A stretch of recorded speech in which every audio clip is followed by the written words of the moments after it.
Hello guys, I am এক্সাসিপ। আমি আবারও চলে আসছি আপনাদের সিপাই নতুন একটা বডি নিয়ে, সরি ব্লগ নিয়ে।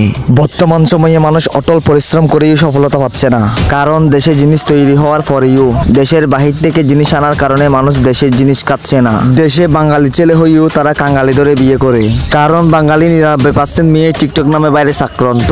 এই ভাইরাসটি চারিদিকে এত ছড়াছে যে আমি একলা টয়লেটে যেতেও ভয় পাই। এসব পেশাল সহ্য করতে না পেরে আমি রিসার্চ করতে চলে আসলাম এই বন জঙ্গলে।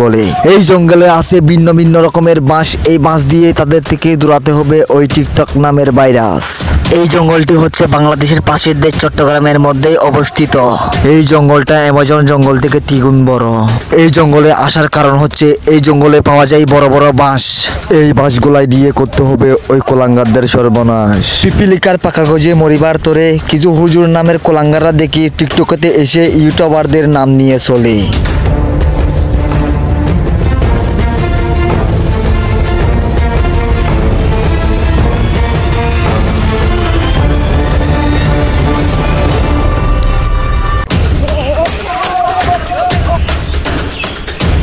এটা হচ্ছে যে আপনাদের তেঁতুল গাছ। এখানে ঘন ঘন আঙ্কুর ধরে। এই আঙ্কুরগুলো খেলে আপনারা অনেক মজা পাবেন, টেস্ট পাবেন, পায়খানার জন্য ভালো হবে।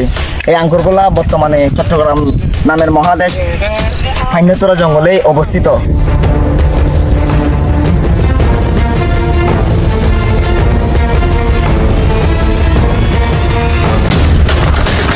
আপনাদেরকে এখন আমি দেখাতে যাচ্ছি এখানে বনজর্গ, যেমন গরু, মুরগি, অনেক ভয়ানক জন্তুগুলোর কিছু জিনিস দেখাবো আপনাদেরকে, যেমন মুরগি, ছাগল। এই ভয়ানক জিনিসগুলোর আমি কিছু জিনিস দেখাতে যাচ্ছি আপনাদের। কুকুরের এই দেখেন, এগুলো অনেক পুষ্টিকর ডায়াবেটিস রোগীর জন্য, যারা টিকটক ভাইরাসে আক্রান্ত তাদের জন্য এই জিনিসগুলা অনেক উপকারী। কথা হচ্ছে এখন দেশে থাকা অনেক কঠিন হয়ে গেছে কিছু ছাইয়ের দোকানের লোকাল বিজ্ঞানের কারণে।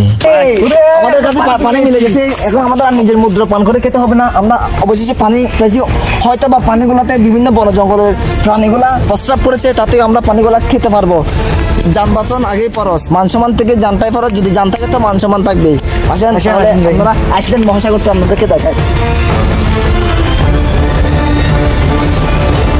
এই সাগরটা আয়তনে বিশাল বড়, আইসল্যান্ড মহাসাগর থেকে 36 গুণ বড়।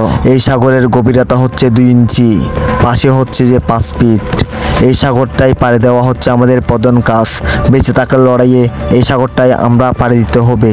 জীবনে টিকে থাকার লড়াইয়ে আমাদের সব কিছুই করতে হবে। তাইলে চলেন সামনের দিকে এগিয়ে যাই। আস্তে আস্তে সামনের দিকে রওনা দিলাম। আর জঙ্গলের মধ্যে ঘটে যাওয়া সব ঘটনা আপনাদেরকে দ্বিতীয় পার্টে দেখাবো, আপনারা অপেক্ষায় থাকবেন।